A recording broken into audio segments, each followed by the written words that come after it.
अस्सलामु अलैकुम वरहमतुल्लाहि वबरकातुह। बिस्मिल्लाहिर्रहमानिर्रहीम। अल्हम्दुलिल्लाहि रब्बिल आलमीन। वस्सलातु वस्सलामु अला सय्यिदिल अंबियाइ वल मुरसलीन। आज हमें इंशाअल्लाह अखलाकियात के मुतालिक मज़ीद इंशाअल्लाह पढ़ना है। उसके जो मबादियात हैं, यहाँ तक कि हम वो थेरीज़ ऑफ मोरालिटी पर पहुँच जाएंगे इंशाअल्लाह। और आज हम इंशाअल्लाह उस टॉपिक को टच करने वाले हैं। तो उससे पहले अभी कुछ बुनियादी बातें हैं जिनको हमें देखने की ज़रूरत है। तो सबसे पहले हम लेते हैं कि यानी अखलाक को हम किस तरह समझते हैं इस्लाम में। तो जैसा कि पिछले क्लास में भी मैंने अर्ज़ किया कि हमारे यहाँ जो अखलाक हैं और या उलूम अखलाक हैं, या हम अखलाक कहेंगे निज़ामी अखलाक, तो इसके लिए मुख्तलिफ़ टर्मिनोलॉजी आई है। कुरान हदीस में, कुरान सुन्नत में इसके मुतालिक मुख्तलिफ़ टर्मिनोलॉजी आई है। तो वो मैंने पिछले दर्स में अर्ज़ किया है। तो आज हम इंशाअल्लाह ये देख लेंगे कि अखलाक एक शोबा जो है, ये किस तरह से एक शोबा है। यानी जो नॉर्मली हम समझते हैं कि ईमानियात एक शोबा है, इबादत एक शोबा है, मामलात एक शोबा है, मुआशरत एक शोबा है, और फिर अखलाकियात एक शोबा है। तो जैसे लगता है कि यानी ये अलग अलग कंपार्टमेंट्स है, ऐसा कुछ भी नहीं है। ये अलग अलग कंपार्टमेंट्स नहीं है कि जैसे ये ईमानियात का शोबा है, यानी एक शोबा अलग ईमानियात का है, जैसे एक गिलास ऑफ वाटर या अलग ईमानियात का शोबा है, फिर यानी एक कप ऑफ टी, ये एक अलग शोबा है यानी अखलाकियात का। ऐसा नहीं है। यानी आप ईमान के साथ अखलाक को भी पाएंगे, इबादत के साथ अखलाक को पाएंगे, मामलात और माशरत के साथ अखलाक को पाएंगे। अखलाकियात का जो शोबा है ना, ये बिल्कुल जैसे पानी और नमक आपस में हल होते हैं ना, इस तरह से ये एक दूसरे में जम किए हुए हैं। एक दूसरे में ये इस तरह से समझो कि तहलील हुए हैं, इस तरह से ये जुड़े हुए हैं आपस में कि जैसे ये पानी और नमक हल हो जाता है और आप इनको अलग नहीं कर सकते हैं। यानी आप इनको बआसानी अलग नहीं कर सकते हैं। तो हाँ, इनका आप तसव्वुर तो कर सकते हैं अलग तरीके से, मगर ये बिल्कुल जुड़े हैं। यानी जहाँ ईमान है, वहाँ अखलाक भी हैं, जहाँ इबादत है, जहाँ मामलात मुआशरत हैं, वहाँ अखलाक भी मौजूद होते हैं। अगरचे कि उसको the way of expression and the way of interpretation and the way of understanding is different. हम उसके लिए अल्फाज कुछ अलग इस्तेमाल करते हैं अखलाकियात को वहाँ एक्सप्रेस करने के लिए, अखलाकियात को रिप्रेजेंट करने के लिए, मगर ये कनेक्टेड है उसके साथ। यानी ईमानी जो आर्टिकल्स हैं, जो आर्टिकल्स ऑफ फेथ हैं, उसके साथ भी मोरालिटी यानी अखलाक कनेक्टेड है। ऐसा नहीं है कि अखलाक अलग एक शोबा है। अखलाक अलग शोबा नहीं है। अखलाक दीन के जो बाकी शोबा जात है उनके साथ जुड़ा हुआ है, फुल्ली कनेक्टेड है, और बिल्कुल उसमें ये डिजॉल्व्ड फॉर्म में है। ऐसा नहीं है कि जैसे हम समझते थे कि नरमी से बात करना ये अखलाक है, खुदा का एक मानना ये लगता है कि शायद अखलाक नहीं है, नमाज पढ़ना ये लगता है कि नहीं ये फर्ज है, ये अखलाक नहीं है। इसी तरह से हमें लगता है सच बोलना ये अखलाकियात में आता है, नरमी से बात करना, झूठ नहीं बोलना, और वगैरह वगैरह जो जो बातें हैं वो अखलाकियात में है। और ईमान जैसे अल्लाह को मानना, फरिश्तों को मानना, और रसूलों को मानना, आसमानी किताबों को मानना, तकदीर को मानना, आखिरत मरने के बाद वाली ज़िंदगी को मानना, नमाज पढ़ना, रोज़ा रखना, हज करना, ये कुछ अलग चीज़ें हैं और इनके साथ अखलाकियात का शायद ताल्लुक नहीं है, बल्कि अखलाकियात इनके साथ फुली कनेक्टेड है। मैं इंशाल्लाह अर्ज करूंगा हम उसको किस तरह से समझने की कोशिश करेंगे। हमारे यहाँ जो एक तो अगर हम फिक में देखेंगे, तो अगर ईमानियात में देखेंगे तो वहां पर हम जो फेथ वैल्यू होगा, जो आर्टिकल ऑफ फेथ होगा, उसके लिए एक टर्म अलग इस्तेमाल होगी। मैं जूरिस्प्रूडेंस की मिसाल देता हूं, उससे आपको जल्दी समझ में आएगा कि जैसे फिक की टर्मिनोलॉजी है, हम कहते हैं कि ये चीज फर्ज है, ये चीज सुन्नत है, ठीक है, नमाज पढ़ना फर्ज है। तो इसी तरह से दिन में 5 नमाजें हैं, ठीक है, फजर के वक्त यानी 2 फर्ज रकातें हैं, यानी फजर की नमाज, फजर की 2 रकातें यानी फर्ज हैं। तो इसी तरह से खुदा एक है, खुदा एक है, खुदा एक है, ये क्या है? ये फेथ वैल्यू है। खुदा मौजूद है, ये फेथ वैल्यू है। और फरिश्ते मौजूद हैं, ये फेथ वैल्यू है। फरिश्ते नूर के बने हैं, ये फेथ वैल्यू है। फरिश्ते गुनाह नहीं करते हैं, ये फेथ वैल्यू है। इसी तरह से वुजू के बारे में, नमाज के बारे में, ज़कात के बारे में, हज के बारे में, वो लीगल वैल्यूज हैं, वो लीगल वैल्यूज हैं, वो जूरिस्प्रूडेंस के सिस्टम से ताल्लुक रखते हैं। अब यहां पर मॉरल वैल्यूज हम कैसे डिसाइड करेंगे? हम मॉरल वैल्यूज किस तरह से समझ सकते हैं? हम मॉरल वैल्यूज किस तरह समझ सकते हैं? इसके लिए हमें कौन सी टर्मिनोलॉजी यूज करनी है? तो जैसा कि पिछली बार मैंने अर्ज किया, हमारे यहां टर्मिनोलॉजी जो इसके लिए इस्तेमाल होती है, ought to की टर्मिनोलॉजी इस्तेमाल होती है, शुड की टर्मिनोलॉजी इस्तेमाल होती है, wish, ought to, we have to be। ठीक है, तो जैसे हम कहते हैं अब ईमान का एक वैल्यू है खुदा एक है। अब मॉरल वैल्यू यहां पर क्या है? अखलाकी कद्र क्या है यहां पर? अगर कानूनी कद्र है कि नमाज में यानी दिन में 5 नमाजें हैं फर्ज, तो अखलाकी कद्र क्या है? अगर ईमानी कद्र यह है कि खुदा एक है, तो अखलाकी कद्र क्या है? खुदा का एक मानना अखलाकी कद्र है। खुदा एक है, ये ईमानी कद्र है। खुदा को एक मानना, ये अखलाकी कद्र है। तो ये बिल्कुल, इसको अल्हम्दुलिल्लाह कि दूसरे बिल्कुल एक होलिस्टिक सेंस में हमने समझने की कोशिश की, और इसको आप इसी तरह से ले लें, समझने की कोशिश करें कि आप अखलाकियात को कोई अलग शोबा इस तरह ना समझे कि कोई वाटर टाइट कंपार्टमेंट अलग है। नहीं, ऐसा कुछ भी नहीं है। अखलाकियात बिल्कुल ईमान के साथ भी ताल्लुक रखती है, खुदा के वजूद के साथ भी ताल्लुक रखती है। ठीक है, इस लिहाज से कि जब हम अपने यानी अखलाकियात को जब हम अपने लिए यानी अपनी तरफ जब इसकी निस्बत करेंगे, इजाफत करेंगे, तो हम क्या कहेंगे? खुदा को एक मानना, खुदा को मौजूद मानना, यह सबसे बड़ी अखलाकी कद्र है। ईमानी कद्र क्या है? फेथ वैल्यू क्या है? God is, God exists. तो मॉरल कद्र क्या है, यानी मॉरल वैल्यू क्या है इसमें? यानी खुदा के वजूद को मानना, खुदा को एक मानना। To believe in one God is good, is right. We should believe in one God, we should believe that God exists. ये पहली ईमानी कद्र है। बाकी नरमी से बात करना, लोगों के साथ हमदर्दी करना, बाकी चीजें जो है ना, वो बाद में है, वो बाद में यानी अखलाकी अकदार हैं। वो बुनियादी जो the first moral value is, the first moral value is to accept that God exists. This is the first moral value. हम जो ये कहते हैं ना कभी किसी नॉन मुस्लिम के बारे में या किसी काफिर के बारे में कि वो बड़ा अखलाक, उसके बड़े अखलाक हैं, उसके बड़े अखलाक हैं, वो तो वो सेकेंडरी जो है ना, वो जो ह्यूमन रिलेशंस में जो चीजें आती है, एक अखलाक का ताल्लुक और जैसे लीगल सिस्टम का ताल्लुक और ईमानियात का ताल्लुक, ओवरऑल जो इस्लाम का जो रिलेशनशिप है ना, एक इंसान की जो रिलेशनशिप होती है वो क्रिएटर के साथ भी होती है, वो क्रिएशन के साथ भी होती है।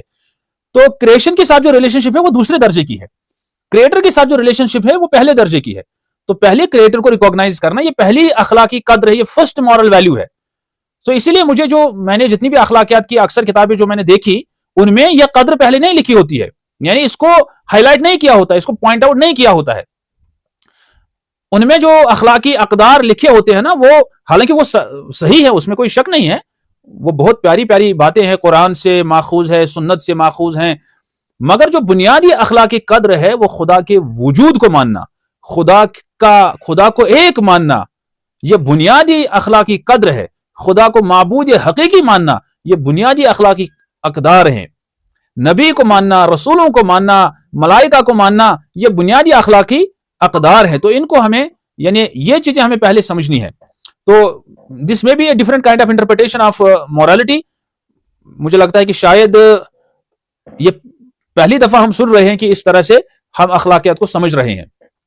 अब अखलाकियात में जो टर्म इस्तेमाल होती है, इसको रिप्रेजेंट करने के लिए हम गुड, राइट, बैड, रॉन्ग की टर्मिनोलॉजी इस्तेमाल करते हैं। मिसाल अगर अखलाक हसना है या हमीदा है तो हम गुड और राइट की टर्मिनोलॉजी यूज करते हैं, और सैया है या रजीला है, अखलाक रजीला, अखलाक सैया, तो इसके लिए बैड और रॉन्ग की टर्मिनोलॉजी ये इस्तेमाल हम करते हैं अंग्रेजी में। तो to believe that God exists is good, to believe that God is one is good, ठीक है, to reject the existence of God is bad. God is one is a faith value. God exists, this is a faith value. Wuzu is farz, this is a legal value. ठीक है, we should do wuzu, doing wuzu is good, this is moral value. So morality, akhlaqiyat is connected with the belief system, with the iman, with the ibadat, with muamalat, muasharat, everything. It is not a separate compartment or separate this branch of Islam. This is connected with everything. This is present everywhere. तो इसलिए हर एक शोबे में इसको आप देख लेंगे, महसूस कर लेंगे और इसी तरह इसको समझना है. और इसलिए मुझे जो सबसे पसंद किताब है वो शेख रोहैली की किताब मुझे बहुत प्यारी लगी, क्योंकि उन्होंने तकरीबन इसी तरह से इसको समझ लिया है. मैंने भी कुछ इंस्पिरेशन वहां से हासिल की, और मैं जब मुताला कर रहा था और इस तिश्नगी में था, इस सीख में था, और अभी भी तो हूं. वो खत्म कब होगी? इंसान तो तालिब इल्म हमेशा के लिए होता है, मरते दम तक तो इंसान तालिब इल्म ही है. तो मुझे उसके साथ बड़ी मुनासबत हुई. वो बहुत अच्छी किताब है, बहुत प्यारी किताब है, और उन्होंने उसको बेहतरीन अंदाज में. बाकी जितनी भी अखलाकियात की किताबें, मुझे एक अखलाकियात इस्लाम की एक किताब है, ये एक सलफी स्कॉलर है, उन्होंने लगभग 600-700 सफ़हात पर लिखी है, बट नॉट दिस पैटर्न. वही जो अंदाज चल रहा है, चला आ रहा है, उसी अंदाज पे किताबें लिखी जाती है. और ऐसा तस्वुर हमें ऐसा लगता है कि ये तस्वुर दिया जाता है कि शायद कि ये जो अखलाकियात है ये कुछ अलग सा शोबा है, और ये कुछ शायद ये झूठ बोलना, सच बोलना और नरमी से बात करना, बाकी चीजें और लोगों के साथ जो डीलिंग्स है, शायद अखलाकियात इसी में है. नहीं, अखलाकियात सिर्फ इसमें नहीं है. अखलाकियात दीन के हर एक शोबे में है. अखलाकियात खुदा के बारे में जो ईमान है उसमें भी है. तो सबसे बड़ी जो अखलाकी कदर है, जो सबसे बड़ा अखलाकी वैल्यू है, मॉरल वैल्यू है, that is to accept that God exists. This is the highest moral value in Islam, the highest moral value that can be verified through revelation as well as through rationality. तो मुझे उम्मीद है कि इतनी बात आपको समझ में आई होगी. ये एक बुनियादी गुफ्तगू थी.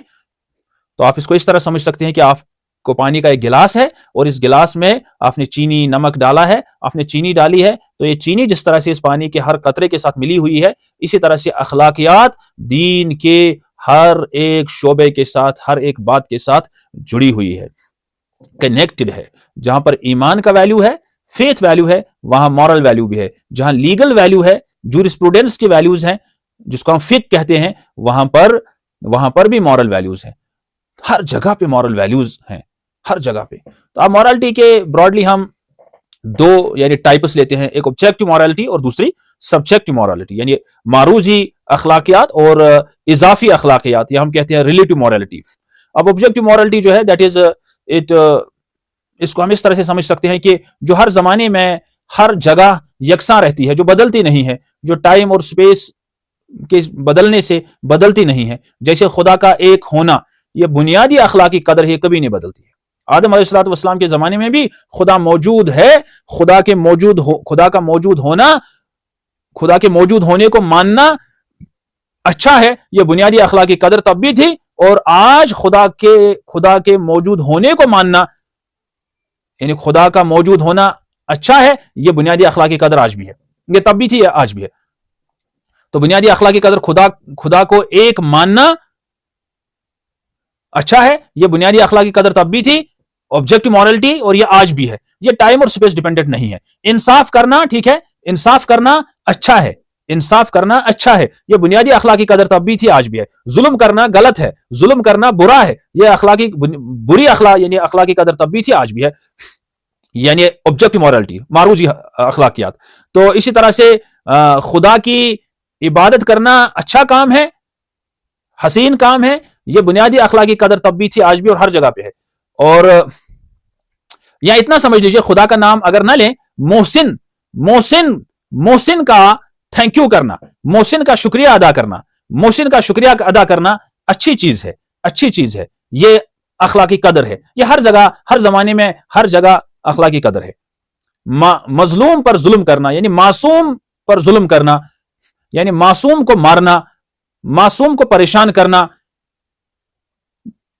बुरी बात है। ये बुनियादी ऑब्जेक्टिव मॉरलिटी हर जमाने में हर जगह पे होती है।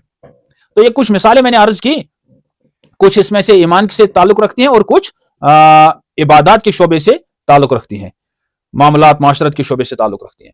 तो इसको हम ऑब्जेक्टिव मॉरलिटी कहते हैं, जो वक्त के साथ, जमाने के साथ, जगह के साथ बदलते नहीं है, हर जगह पे यकसा होते हैं। और सब्जेक्टिव मॉरलिटी जो है ये टाइम और स्पेस के साथ बदलते हैं, ये टाइम और स्पेस के साथ बदलते हैं, ये कल्चर के साथ बदलते हैं, ये उर्फ के साथ, जो लोगों का उर्फ, जो कस्टम्स होते हैं, जो कस्टमरी लॉज होते हैं, जो उनके नॉर्म्स होते हैं, जो उनके मूर्स होते हैं, जो उनके सोशल कल्चरल वैल्यूज होते हैं, उसके हिसाब से ये सब्जेक्टिव मॉरलिटी जो है, जिसको इजाफी अखलाकियात भी कहते हैं या रिलेटिव मॉरलिटी कहते हैं, ये बदलते रहते हैं। मिसाल हमारे यहाँ जैसे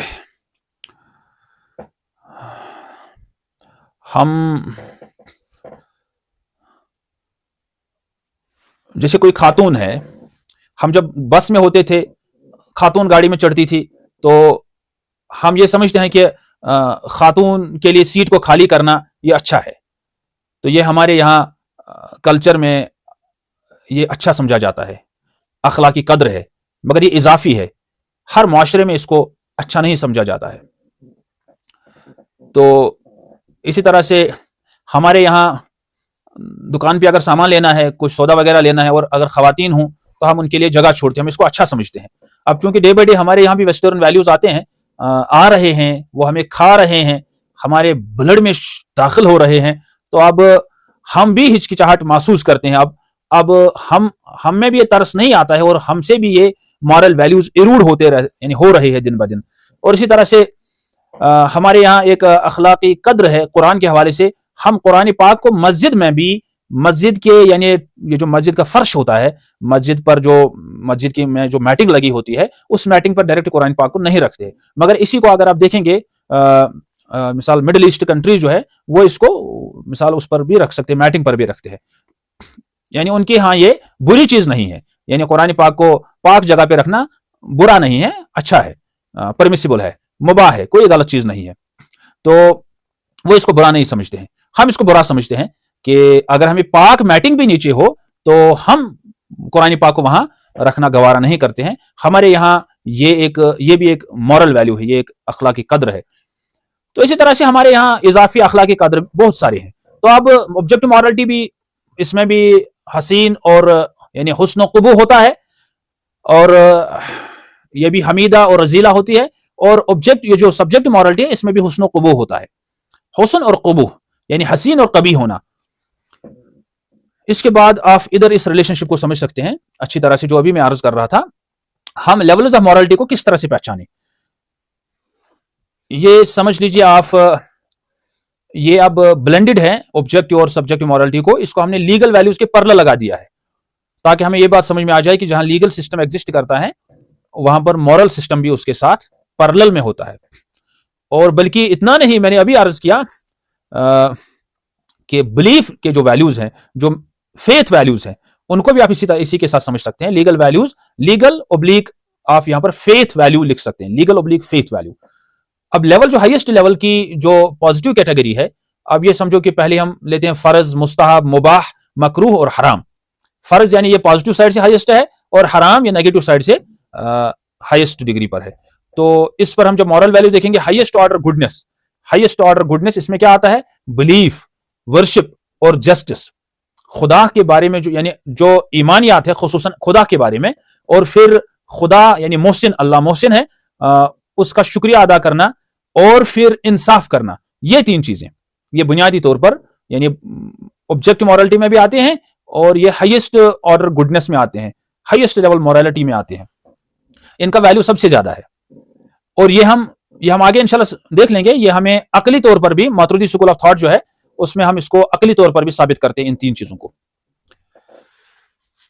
और फिर मुस्तहब यानी जो मुस्तहसन होता है, ये हायर ऑर्डर गुडनेस है, यानी second after highest order. Some forms of worship यानी कुछ इबादतें, कुछ मामलात, कुछ माशरत वगैरह इसमें आता है। और फिर मुबाह, इस मुबाह में दो तरह की चीजें हैं। बुनियादी तौर पर तो यह एक ही है, मगर नतीजे के एतबार से, अमल के एतबार से इसमें दो चीजें हैं। इसलिए इसको मैंने मॉरल वैल्यूज में दो कैटेगरीज बनाई है, गुडनेस और न्यूट्रल। गुडनेस और न्यूट्रल। जैसे इन लॉज को सर्व करना, ये एक मुबाह काम है, यानी कोई फर्ज नहीं है, मगर जब ये इंसान सर्व करता है, इंसान अपनी अच्छी नीयत से सर्व करेगा, तो इससे क्या होगा, इससे ये अच्छा काम है, इस पर सवाब मिलता है, यह मुस्तहब में चला जाता है, इस पर सवाब मिलते हैं। बुनियादी तौर पर यह काम मुबाह है, यह काम मुबाह है, इसका करना न करना, यानी इसको अगर हम करें ना करेंगे तो कोई गुनाह नहीं है। एक मुबाह होता है जिसको करेंगे या ना करेंगे कोई ना गुनाह ना सवाब। जैसे स्विचिंग ऑफ लाइट ड्यूरिंग दुआ, चाहे आप इसको बंद करें या खुला रखें, ना बंद रखने पर सवाब है ना खुला रखने पर सवाब है, ठीक है, दो यकसा, मुबाह असल में उसी को कहते हैं। तो इसी तरह से कुछ मुबाहत ऐसे हैं कि वो जब उन पर अमल किया जाता है तो वो फिर मुस्तहब में चले जाते हैं, वो मुस्तहसन हो जाते हैं। जैसे इन लॉज को सर्व करना, ठीक है, हेल्पिंग अदर्स, ठीक है, ये एक मुबाह काम है, किसी की मदद करना एक मुबाह काम है। तो ये अगर इंसान करेगा तो इस पर सवाब मिलता है, नहीं करेगा तो कोई गुनाह नहीं है। सर्विंग इन लॉज, नहीं सर्व करेगा तो गुनाह नहीं है, यानी keeping in view all the conditions are constant, ठीक है, यानी ये ब्लैंकेट स्टेटमेंट में आप ना ले लें कि नहीं करेगा तो कोई गुनाह नहीं है। Keeping in view the other conditions are constant, तो इसलिए आप इसको उस ब्लैंकेट स्टेटमेंट ना ले लें कि ये फाइनल इस तरह से है, क्योंकि इसमें जो वाकई सिस्टम है, जो practical operation of family affairs जो है, उस पूरे हिसाब से देखना पड़ता है। और ये फिर एक सिटी लाइफ से रूरल लाइफ और टाउन लाइफ में वेरी होता रहता है, और ये फिर एक रिच और पुअर फैमिली के हिसाब से भी वेरी होता रहता है। तो इसलिए इसमें यानी ये ब्लैंकेट स्टेटमेंट नहीं बना सकते हम। अलबत्ता जनरली तो यही बात है, प्राइमरली तो बुनियादी बात तो यही है, मगर फिर इसकी एप्लीकेबिलिटी की जब बात आती है, ऑपरेशन की बात आती है फिक्र में, तो फिर इसको प्रॉपरली एक कॉन्टेक्सचुअलाइज किया जाता है कि ये आदमी जो है ये रहता कहाँ है, ये खातून जो है ये किस घर में यानी इसकी शादी हुई है, इसका पुराना घर जो वालिदैन का घर है वो कैसा था, और अब जिस घर में इसकी शादी हुई है वो घर कैसा है, उसमें किस तरह की यानी उनके पास इनकम कैसी है, उनका कल्चर कैसा है, वो किस तरह से जिंदगी गुजारते हैं, उनका लाइफस्टाइल के बहुत सारी चीजों को देखा जाता है, वहां उर्फ क्या है, तो उसके हिसाब से फिर देखा जाता है उनका गुजारा किस तरह चलता है, और मुख्तलिफ फिर फैमिली किस तरह से ऑपरेट होती है, इनकी ज्वाइंट फैमिली है, न्यूक्लियर फैमिली है, क्या है, ये बहुत सारी चीजें देखनी पड़ती है। उसके बाद इसमें समझो कि एक फाइनल डिक्री और फाइनल फतवा दे सकते हैं। अलबत्ता प्राइमरली जो बेसिक बात है वो इसी तरह है, जैसे शराब पीना हराम है और गंदी चीज खाना हराम है, तो वो प्राइमरी उसूल तो यही है, मगर जब किसी की मजबूरी होती है तो मॉडल चेंज होता है, ठीक है, तो फिर ये दूसरे तरीके से ऑपरेट करने लगता है। तो इसलिए इसको आप ब्लैंकेट स्टेटमेंट के तौर पर ना ले ले। अक्सर फिर खवातीन या मर्द हजरात भी हर एक बात को ना वो जो लिटरलिज्म के हिसाब से देखते हैं, फिर परेशानी होती है।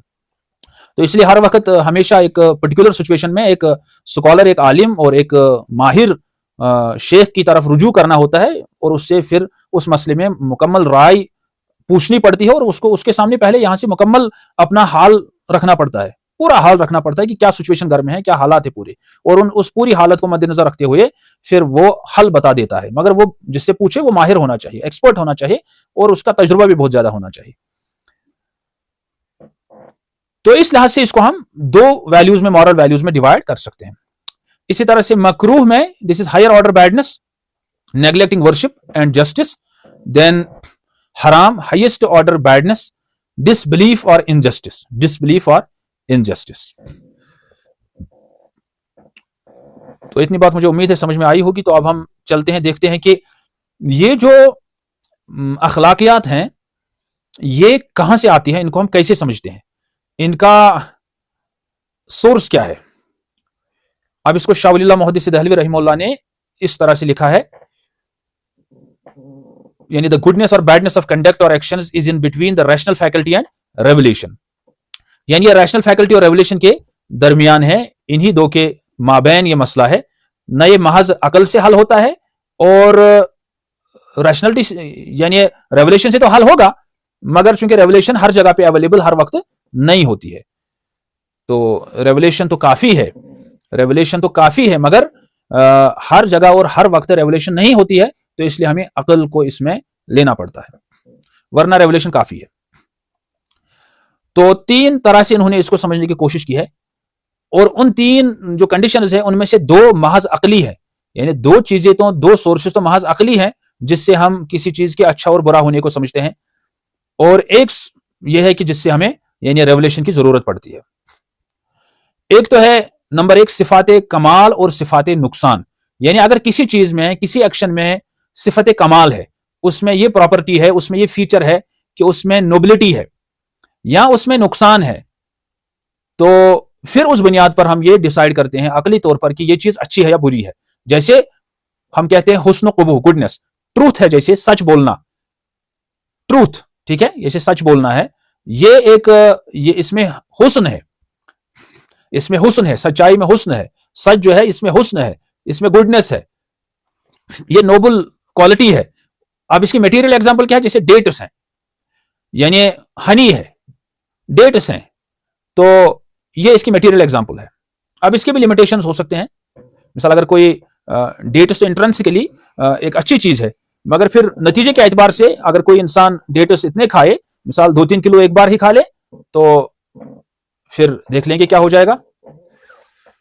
तो क़ुबूह बैडनेस, जैसे लाई और झूठ, यानी झूठ बोलना जो है, यानी झूठ जो है बजाते खुद, तो ये एक कबीह चीज है, ये एक बुरी चीज है। ये हमें अकल से समझ में आता है, सच अच्छी चीज है, झूठ बुरी चीज है। और मटेरियल एग्जांपल इसकी जैसे पॉइजन है, तो पॉइजन जो है ये इंट्रिंसिकली, यानी इसमें इंट्रिंसिकली बैडनेस है पॉइजन में।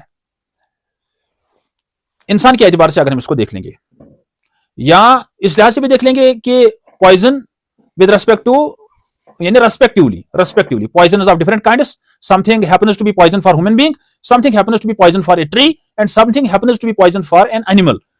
फॉर एग्जांपल, कोई चीज जो इंसान के लिए पॉइजन है वो प्लांट के लिए जरूरी नहीं पॉइजन हो सकता है, may be that is beneficial for the plant. तो इसलिए मैं रेस्पेक्टिवली की टर्म यूज कर रहा हूं। तो इसलिए इसमें कुछ यानी लिमिटेशंस भी हैं, अनरेस्ट्रिक्टेड नहीं है। तो फिर दुनियावी गर्ज से हम आहंग होना या ना होना, यानी किसी काम का या किसी चीज का दुनियावी गर्ज के एतबार से जो इंसान के साथ अगराज जुड़े हैं, मकासद जुड़े हैं दुनिया में रहने के लिए, उन अगराज का, उन मकासद के साथ उसका हम आहंग होना, कंपैटिबल होना या ना होना। तो इस लिहाज से हम इसको, किसी चीज को हम हसीन और कबीह जानते हैं। मिसाल के तौर पर जालिम बादशाह है, जालिम बादशाह की हाँ में हाँ मिलाना, ये इंसानी गर्ज के एतबार से अच्छी चीज है, ये हसीन है। यानी जालिम बादशाह की हाँ में हाँ नहीं मिलाएगा तो तबाह हो जाएगा। तो इसलिए जालिम बादशाह की हाँ में हाँ मिलाना, ये अकली तौर पर हमें समझ में आता है, ये हसीन है, हुस्न है इसमें, क्योंकि इंसान एक नुकसान से बच जाता है, इंसान तबाही से बच जाता है। तो इसी तरह से उल्टा जरर रसा, तो अगर हम इसका उल्टा कर देंगे तो इंसान बहुत सारे जरर मोल लेता है। जैसे इमाम आजम अबू हनीफा रहमतुल्लाह का जनाजा जेल से निकला तो जेल में जाना पड़ा, तो इसी तरह से इमाम अहमद इब्न हंबल रहमतुल्लाह को जेल जाना पड़ा, कोड़े खाने पड़े। तो इब्न तैमिया रहमतुल्लाह को जेल जाना पड़ा, कोड़े खाने पड़े, और बाकी अइम्मा हजरात को भी मुख्तलिफ सऊबतें बर्दाश्त करनी पड़ी। इमाम बुखारी रहमतुल्लाह को अपना वतन छोड़ना पड़ा, और किस को क्या बर्दाश्त नहीं करना पड़ा, किस किस की क्या बताएं, किस किस की क्या सुनाएं, ये दास्तान पूरी भरी हुई है ना, ये पूरी कड़ी जो है असलाफ की, सलफ की, खलफ की, अहले इल्म और अहद सिद्क व वफा की, ये पूरी कुर्बानियों से भरी हुई है। खैर, हम यहां पर सिर्फ अक्ल की बात कर रहे हैं अभी तक। तो तीसरी जो कंडीशन है, सवाब व इकाब का हकदार बनाना, यानी अकल से यह समझ में नहीं आएगा कि यानी सवाब व इकाब का हकदार बनाना, यानी किस चीज पर सवाब मिले और किस चीज पर अजाब मिले, किस चीज पर वादा है और किस चीज पर वाईद है, किस चीज पर बशारत है, खुशखबरी है, और किस चीज पर अल्लाह की वाईद है। तो जिनके करने से खुदा खुश हो वो चीजें हसीन है, और जिनके करने से खुदा नाराज हो वो चीजें कबीह हैं। अब ये जो पहली दो चीजें हैं, पहली दो कंडीशंस हैं, ये महज अकली हैं, इनका हमें अकल से समझ में आ जाती है।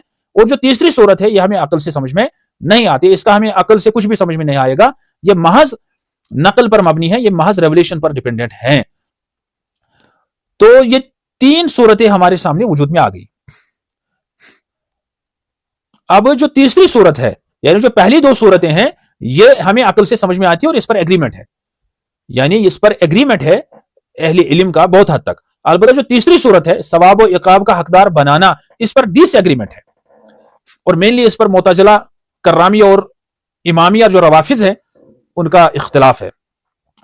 तो इस पर इख्तिलाफ है, और तीन सूरतें हमें वजूद में आती है। नीचे तीन स्कूल्स ऑफ थॉट बनते हैं, अशाइरा, मातुरिदिया और मुतजिला, कर्रामिया और इमामिया। अशअरी जो है ये एक स्कूल ऑफ थॉट बनाते हैं, इसका हमें डिटेल में आगे पढ़ना है, इसलिए यहां मैं इसको बस समराइज कर रहा हूं। अशाइरा को हमें आगे बहुत डिटेल में लेना है, और इनकी थ्योरी अलग है। ये कहते हैं हुस्न क़ुबूह महज शरई है, बेस्ड ऑन रेवलेशन ओनली। ये कहते हैं कि किसी चीज का हसीन और कबीह होना हमें अकल से समझ में नहीं आता है, महज हमें रेवलेशन से समझ में आएगा। हकीकी तौर पर किसी चीज का हसीन और कबीह होना हमें सिर्फ रेवलेशन से समझ में आता है। ये बिल्कुल यानी किसी चीज के सही और गलत होने को रेवलेशन की बुनियाद पर ही मानते हैं, अकल की बुनियाद पर नहीं मानते। अगरचे कि अकल का इस्तेमाल, ये भी बहुत ज्यादा अकल का इस्तेमाल करते हैं, यानी इल्म कलाम में मंतिक का इस्तेमाल करते हैं, मगर किसी चीज के सही और गलत होने को ये सिर्फ रेवलेशन की बुनियाद पर ही मानते हैं। इसके बाद मातुरीदी, ये चूंकि ये स्कूल ऑफ थॉट जो है, ये जो आशरी स्कूल ऑफ थॉट असल में ये मिडिल ईस्ट में ही, इजिप्ट वगैरह ये जो कंट्रीज हैं, यानी अरब कंट्रीज हैं, इनमें ही वजूद में आ गया और इनमें ही ये डोमिनेंट है। अब जो मातुरीदी स्कूल ऑफ थॉट है वो जो असल में सेंट्रल एशिया में है, समरकंद, बुखारा वगैरह जो भी कंट्रीज हैं, इनमें ये डोमिनेट रहा है मातुरीदी स्कूल ऑफ थॉट।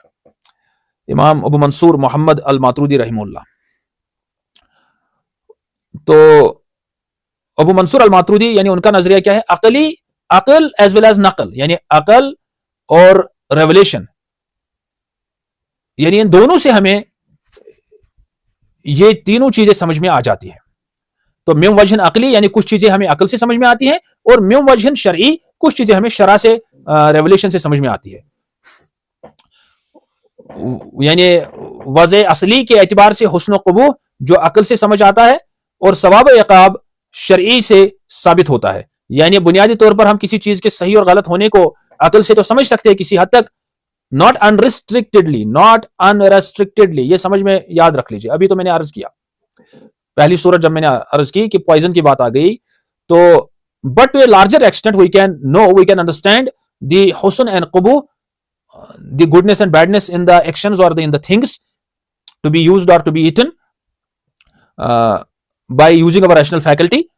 बट उनके बारे में क्या हमें सवाब मिलेगा वो करने से, या अजाब मिलेगा, अल्लाह राजी होगा या नाराज होगा, ये हम रेवलेशन से ही समझ लेंगे।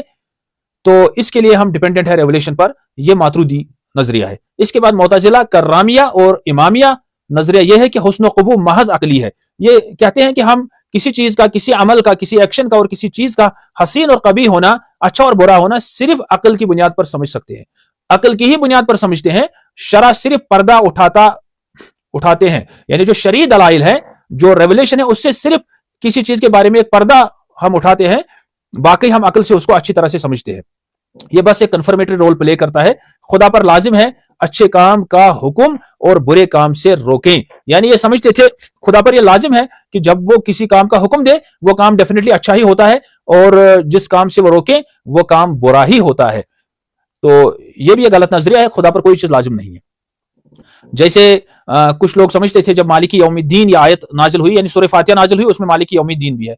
मालिकी यौमिद्दीन का ये मतलब है, इसका जो कॉन्टेक्स्ट है वो ये है कि कुछ लोग ये नजरिया समझते थे, ये नजरिया रखते थे गालिबन क्रिश्चियंस, कि जिस इंसान ने गुनाह किया उसको अजाब देना अब अल्लाह के लिए जरूरी है।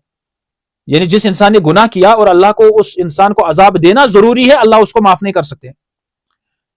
ये बुरा नजरिया है, गलत नजरिया है। अल्लाह इन्नल्लाह अला कुल्ली शैइन कदीर है। तो अल्लाह ने कहा मालिकी यौमिद्दीन, अल्लाह मालिक है यौमिद्दीन का, जिसको चाहे उसको पकड़ ले और जिसको चाहे उसको रिहा कर दे। मालिक है और मालिक अपनी मिल्कियत में पूरा इख्तियार रखता है तसर्रुफ करने का, वो उस पर पूरा कंट्रोल रखता है, पूरा इख्तियार रखता है, उसकी विल है, उसकी चॉइस है, तो उसको हम मालिक कहते हैं।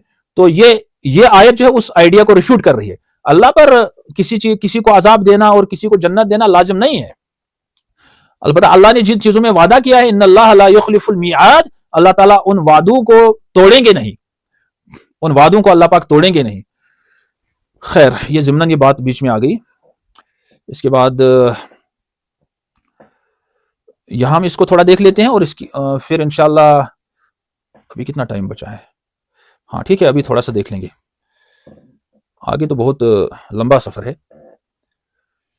यहां से समझ लीजिए इस्लामिक एंड मुस्लिम, और we can say Muslim epistemic ontological framework of morality. ये एक डीपर लेवल टॉपिक है जो हमने समझो कि अभी ये स्टार्ट हमने कर लिया। अलबत्ता यहां से फॉर्मली इसको हम स्टार्ट कर लेंगे। इस्लाम में जो एपिस्टेमिक और ऑन्टोलॉजिकल फ्रेमवर्क है मोरालिटी का, ये मोरालिटी आती कहां से है, इसका एपिस्टेमिक सोर्स क्या है, नॉलेज सोर्स इसका क्या है, और इसका ऑन्टोलॉजिकल सोर्स क्या है, वजूद के एतबार से इसका सोर्स कहां से है, वजूद के एतबार से इसको वजूद कहां से मिलता है। तो इस पर अपोजिंग व्यूज है हमारे यहाँ इस्लामिक ट्रेडिशन में, यानी among the Muslim scholars, among the Muslim different schools of thought जो मुसलमानों के हैं, तो उनको हम देख लेंगे इंशाल्लाह, जो आने वाले एक दो तीन क्लासेस होंगे, इसमें हमें डिटेल में यही चीज इंशाल्लाह समझने की कोशिश करनी है। तो we have opposing, contrasting, conflicting views or theories on origin, that is the ontology, and sources, we say episteme or epistemology, revelation or reason, then function. One is the origin, second is source, and third function, and ends, or we can say higher objectives have always been sharply demarcated. यानी इसमें इख्तिलाफ है हमारे यहाँ scholars में, चाहे origin हो morality का, चाहे इसका सोर्स हो, चाहे फंक्शन हो, चाहे इसके जो एंड्स या ऑब्जेक्टिव्स हैं, यानी इसके ऑब्जेक्टिव्स, हायर ऑब्जेक्टिव्स मॉरलिटी के क्या है, व्हाट वी वांट टू, यानी what we want to achieve by having it, ठीक है, by following a particular set of moral structure. तो इस पर भी, यानी इसके ऑन्टोलॉजी पर भी इख्तिलाफ है, एपिस्टेमोलॉजी पर भी इख्तिलाफ है, इसके जो फंक्शंस हैं तो उस पर भी इख्तिलाफ है, और फिर इसके जो एंड्स है, यानी किन ऑब्जेक्टिव्स को फुलफिल करने के लिए हम इसको इख्तियार करते हैं, इस पर भी इख्तिलाफ है। तो तारिक रमदान ने इसको लिखा है, उसकी किताब से ये बात ली हुई है। तो पहला इख्तिलाफ ये है, जैसे ऑन्टोलॉजी में गॉड है या मैन है, तो आज जो मौजूदा एथिस्टिक वर्ल्ड है उसमें तो मैन ही है, तो हमारे यहाँ खुदा है, हकीकत में खुदा है, खुसूसन जो ऑब्जेक्टिव मॉरलिटी है। हालांकि सब्जेक्टिव मॉरलिटी में भी खुदा है, क्योंकि अल्लाह ही हकीकत में खालिक है। अलबत्ता सब्जेक्टिव मॉरलिटी में इंसान का भी दखल है, सब्जेक्टिव मॉरलिटी में कस्ब के एतबार से, क्योंकि एक है जो इंडिपेंडेंट ऑफ ह्यूमन माइंड है, something that is independent of human mind is the direct creation of Allah. अब वो डायरेक्ट क्रिएशन है खुदा की, तो उसमें क्या है कि उसमें इंसान का कस्ब नहीं होता है, तो उसी को हम ऑब्जेक्टिव मॉरलिटी भी कह सकते हैं यहाँ पर। तो दैट इज डायरेक्टली, उसकी ऑन्टोलॉजी जो है that directly depends upon God. अब जो सब्जेक्टिव मॉरलिटी है, इसको यहीं पर मैं इंशाल्लाह निपटाने की कोशिश करूंगा, पता नहीं आगे ये बात आएगी, जहन में नहीं आएगी। और जो सब्जेक्टिव मॉरलिटी है, इस सब्जेक्टिव मॉरलिटी में इंसान के कल्चर का, इंसान की सोशल वैल्यूज वगैरह का दखल है, और इंसान की अक्ल का दखल है, इंसान के उठने बैठने रहन सहन का दखल है, इंसान का जो उर्फ है, जो कस्टमरी लाज होते हैं उनका दखल है। तो इसमें इंसान किसी एतबार से अपने दिमाग से सोचता है, और उसमें वो अपनी एफर्ट्स लगाता है, उसमें इंसान का किसी हद तक अपना कस्ब है, उसके एफर्ट्स, उसका इंटेंशन और कस्ब है, और फिर अल्लाह की तरफ से ही उसको वजूद और रब की तरफ से ही मिलता है।